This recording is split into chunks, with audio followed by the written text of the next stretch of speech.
Musliima yoo taatan seenaa Muhammad sallallahu alaihi wasallam wantoota armaan gadii kanneen beekuun dirqama. Namni musliimaa hundi wanta kana beekuu qaba. Wantoota sadii nama musliimaa irratti dirqama ta'an keessaa tokko nabiyyiin kee eenyu isa jedhu waan ta'eef kanaaf beekuu qabnaa jechuudha.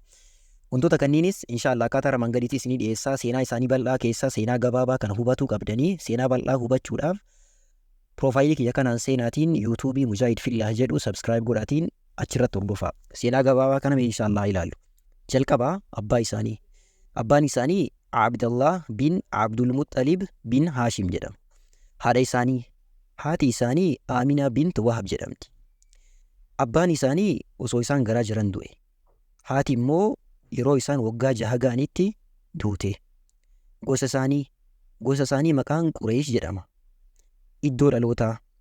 Iddoon dhalootaa magaalaa Makkaa guyyaa wiixataa ji'a Rabi'al Awwal jedhamee beekamu guyyaa 8ffaatti dhalatan. Umrii isaanii addunyaa kanarra waliigalaa waggaa 63 jiraatan. Waggaa 40 osoo nabiyyii hin ta'in dura. Waggaa 23 ammoo nabiyyiif rasuula ta'aniitiin jiraatan.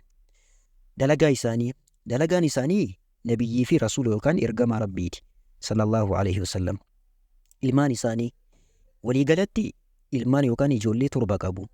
Dhiira 3 fi dubara 4. Duuti isaanii guyyaa wiixataa hijiraa irraa bara 11ffaatti magaalaa Madiinaa jedhamtutti du'an sallallahu alaihi wasallam.